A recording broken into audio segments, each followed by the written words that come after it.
প্রিয় শিক্ষার্থী, আসসালামু আলাইকুম। আশা করি তোমরা সবাই ভালো আছো। আজকে তোমাদের গণিত বইয়ের 2 পাতায় যে অঙ্কগুলো আছে সেই অঙ্কগুলো সমাধান করব। দেখো, প্রথম যে অঙ্কটা আছে সেটা হচ্ছে একজন পাইকারি মোবাইল ফোন বিক্রেতা কোনো এক মাসে প্রতিটি ৮,৫৩৬ টাকা মূল্যের ৯৭২টি মোবাইল ফোন বিক্রি করলেন। তিনি ওই মাসে কত টাকার মোবাইল ফোন বিক্রি করলেন? দেখো, তোমরা এখানে একটা মোবাইল ফোনের দোকান দেখতে পাচ্ছ। তো একজন মোবাইল ফোন বিক্রেতা এক মাসে ৯৭২টি মোবাইল ফোন বিক্রি করলেন। কয়টি? ৯৭২টি। যার প্রতিটি মোবাইলের দাম প্রতিটি মোবাইলের দাম হচ্ছে ৮,৫৩৬ টাকা করে। এখন খেয়াল করো, একটি মোবাইলের দাম যদি ৮,৫৩৬ টাকা হয়, তাহলে ৯৭২টি মোবাইল ফোনের দাম কত হবে? তোমরাই বলো। অনেক বেশি হবে না? অনেক বেশি হবে। কারণ একটির দাম যদি ৮,৫৩৬ টাকা হয়, তাহলে ৯৭২টি অনেক বেশি। এই জন্য কি করতে হবে আমাদের? এই অঙ্কটা কিন্তু গুণ করতে হবে। সবসময় বাংলা পড়ে তোমাদের বুঝতে হবে যে এটা গুণ হবে না ভাগ হবে, তাহলে এটা গুণ করতে হবে। তো এই অঙ্কটা আমরা দুইটা ভাবে করতে পারি, একটা গাণিতিক বাক্যে, একটা লিখিত ভাবে। তো প্রথমে আমরা গাণিতিক বাক্যে করব। যেহেতু এটা গুণ হবে, তাই কি করবা? এটার সাথে এটা গুণ করে দিবা। গাণিতিক বাক্য লিখে ৮,৫৩৬ গুণ ৯৭২। এই গুণটা তোমরা এখানে নিচেও করতে পারো, আবার অন্য জায়গায় করে এখানে উত্তরটা লিখতে পারো। দেখো, এখানে যেহেতু গুণ করার জন্য জায়গা রাখা আছে, এই গুণটা আমরা এখানে করব। গুণ শুরু করি। দেখো, প্রথমে 2 দিয়ে 6কে গুণ করো। 6 দুখানে 12, 12 2 হাতে থাকে 1, 3 দুখানে 6 আর 1 7, তার 5 দুখানে 10, 10 0 হাতে 1, 8 দুখানে 16 আর 1 17। তার মানে এখানে 1 আছে, এখানে 7 দিয়ে দিলে হয়ে যাচ্ছে। এবার 7 দিয়ে করব। দেখো, 7 দিয়ে 6 সাথে গুণ করব। যখন আমরা 7 দিয়ে গুণ করব, 7 যেহেতু দশকের ঘরে আছে, তাই এককের নিচে একটা শূন্য দিব। প্রথমবার একটা শূন্য দিতে হবে। দেখো, শূন্য দেওয়া আছে। এবার 6 7টা 42, 42-এর 2 হাতে থাকে কত? 4। এবার 3 7টা 21, 21 আর 4 কত হয়? 25, 25-এর 5 দেওয়া আছে, হাতে থাকে 2। এবার দেখো, 5 7টা 35 আর 2 হচ্ছে 37, হাতে থাকে এবার কত? 3। এবার 27টা 56, 56 আর 3 কত হয়? 56, 57, 58, 59 হয়। 5 10 9 59। দেখো, আমাদের 7 দিয়ে গুণ করা শেষ। এবার 9 দিয়ে গুণ করব। যখন 9 দিয়ে গুণ করব, তখন দেখো 9 আছে শতকের ঘরে, এই জন্য একক আর দশকের নিচে 2টা শূন্য দিব, দেওয়া আছে। এবার 6 নাম 54, 54-র 4 হাতে থাকে কত? 5 থাকে। 3 নাম 27, 27 আর হাতের 5 কত? 28, 29, 30, 31, 32। এবার 32-এর 2 কিন্তু লেখায় আছে, হাতে থাকে 3। 5 নাম 45 আর 3 হচ্ছে 48, 48-এর 8 হাতে থাকে 4। 8 নাম 72, 72 আর 4 কত হয়? 76। তাহলে এখানে আমরা 7 10 6 লিখে দিলাম। এবার কি করতে হয়? এবার যোগ করতে হয়। এবার যোগ করে দাও।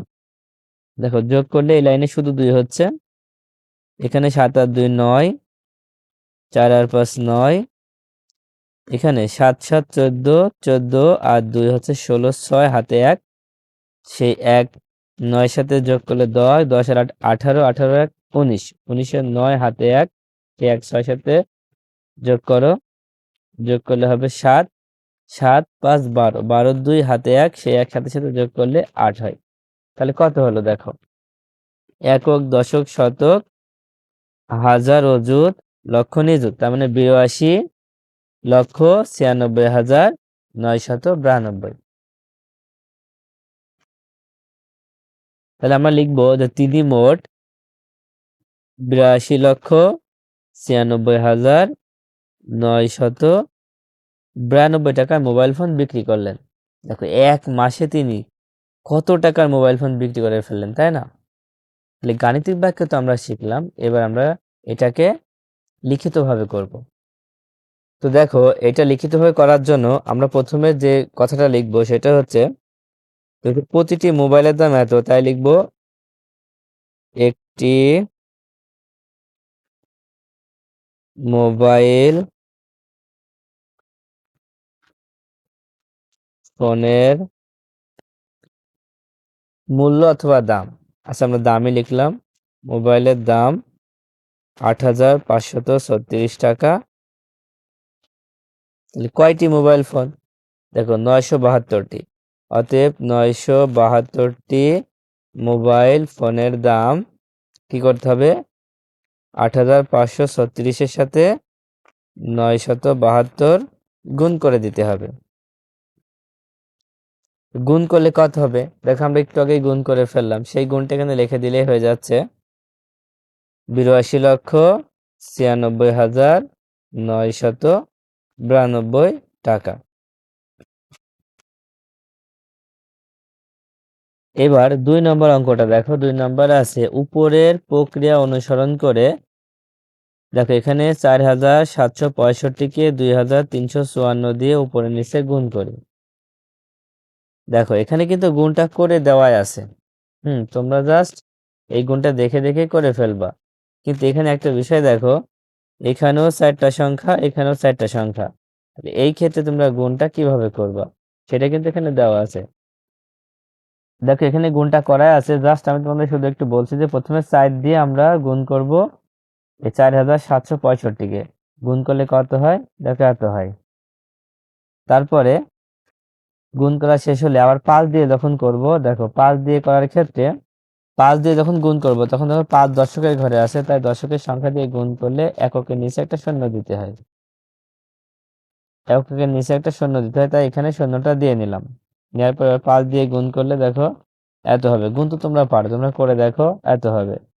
এবার যখন আমরা ফের 3 দিয়ে গুণ করব, 3 দিয়ে গুণ করার ক্ষেত্রে দেখো 3 যেহেতু শতকের ঘরে, এই জন্য একক এবং দশক দুইটা শূন্য এখানে আলাদাভাবে দিতে হবে। দুইটা শূন্য আলাদা করে দিতে হবে। দেওয়ার পরে 3 দিয়ে গুণ করলে দেখো এই সংখ্যাগুলো পাওয়া যাবে। তারপর সর্বশেষ যদি আবার আমরা 2 দিয়ে গুণ করি, তাহলে 2 হচ্ছে হাজারের ঘরে, তাই না? হাজারের ঘরে করলে দেখো একক, দশক, শতক, এই তিনটা ঘরে আমাদের 3টা শূন্য দিতে হবে। কিভাবে? দেখো একক, দশক, শতক, এই 3টা ঘরে 3টা শূন্য দিতে হবে। দেওয়ার পরে এবার 2 দিয়ে গুণ করলে আমরা এই সংখ্যাটা পাবো। সব গুণ করা, এবার গুণ করা শেষ হলে আমরা দাগ দিয়ে যোগ করে দেব। তো যোগ তোমরা করতে পারো। দেখো এটা আমি আর দেখালাম না, তোমরা এটা করে দেখতে পারো। তাহলে এবার চলো যে একদম নিচে দেখো 1 নম্বর দিয়ে একটা গুণ দেওয়া আছে, এই গুণটা আমরা খাতায় করছি। দেখো এটা কিন্তু অনেক বড় একটা গুণ। ৯৩,৪৬২-কে ৩,৬৫২ দিয়ে গুণ করি, অনেক বড় একটা গুণ। চলো এটা করে দেখি। আচ্ছা দেখো এই গুণটা করার জন্য প্রথমে কি করব? প্রথমে এই 2 দিয়ে 2কে গুণ করবো। 2 দুখানে 4, 6 দুখানে 12, 12 2, হাতে কত 1 থাকে। এবার 4 দুখানে 8 আর হাতের 1 9, 3 দুখানে 6 আর 9 দুখানে 18। এবার দেখো যখন আমরা 5 দিয়ে গুণ করব তখন এখানে একটা শূন্য দিয়ে নেব, কারণ 5টা হচ্ছে দশকের ঘরে আছে, এই জন্য এককের নিচে শূন্য দিয়ে নেব। 5 দিয়ে 2 গুণ করো, 5 দুখানে 10, 10-এর শূন্য, হাতে 1, 5 ছক 30 আর 1 31-এর 1, হাতে থাকে 3, 4 5-এ 20 আর হাতে 3 23, 23-এর 3, হাতে থাকে 2। এবার 3 5-এ 15 আর 2 হচ্ছে 17, 17-এর 7, হাতে থাকে 1। এবার 5 নাম 45 আর হাতের 1 46, এখানে 46 লিখে দিলাম। দেখো এবার 6 দিয়ে গুণ করব। 6 দিয়ে গুণ করলে কয়টা শূন্য হবে? দেখো 2টা শূন্য হবে। এবার 6 দিয়ে 2কে গুণ করো, 6 দুখানে 12, 12 2, হাতে 1, 6 ছক 36 আর 1 37, 37-এর 7, হাতে 3। এবার 4 ছক 24, 24 আর 3 27, 27-এর 7, হাতে থাকে 2। এবার 3 6 18, 18 আর 2 20, 20-এর 0, হাতে থাকে 2। এবার 6 নাম 54, 54 আর 2 হচ্ছে 56। এবার 3 দিয়ে গুণ করো। দেখো 3 দিয়ে যখন গুণ করবা, 3 হচ্ছে হাজারের ঘরে, তাই একক, দশক, শতক এই ৩টা ঘরে ৩টা শূন্য দিয়ে দিবা। এবার ৩ দিয়ে ২ কে গুণ করো। ৩ দুখানি ৬, ৩ ৬ 18 ৮ হাতে ১, ৩ ৪ 12 আর ১ 13, ৩ হাতে ১, ৩ তিরিক্ষে ৯ আর ১ ১০, ১০ শূন্য হাতে ১, ৩ নাম ২৭ আর ১ ২৮। এবার কি করবা? যোগ করে দাও। দেখো ৪, ২, ৯ আর ১ ১০ আর ২ ১২, ২ হাতে ১, সেই ১ ৬ সাথে যোগ করলে ৭, ৭ ৭ 14, 14 আর ৬ ২০ আর ৩ ২৩, ২৩ এর ৩ হাতে ২, ২ আর ৮ ১০, ১০ আর ৭ ১৭, ১৭ আর ৭ ২৪, ২৪ আর ৮ ৩২, ৩২ এর ২ হাতে ৩, সেই ৩ ৩ সাথে যোগ করলে ৬, ৬ ৬ ১২ আর ১ ১৩, ১৩ ৩ হাতে থাকে ১, সেই ১ সাথে সেই ১ ৬ সাথে যোগ করলে ৭, ৭ আর ৪ ১১, ১১ আর ১ হাতে থাকে ১, সেই ১ ৮ এর সাথে যোগ করো ৯, ৯ আর ৫ ১৪, ১৪ ৪ হাতে ১, সেই ১ ২ এর সাথে যোগ করলে ৩। দেখো অনেক বড় হলো না? যদি তোমরা এত বড় গুণ পারো তাহলে আর তোমাদের কোনো গুণে সমস্যা হবে না। আশা করি তোমরা অঙ্কগুলো বুঝতে পেরেছো। যদি ক্লাসটি ভালো লাগে অবশ্যই একটা কমেন্ট করে জানাবে।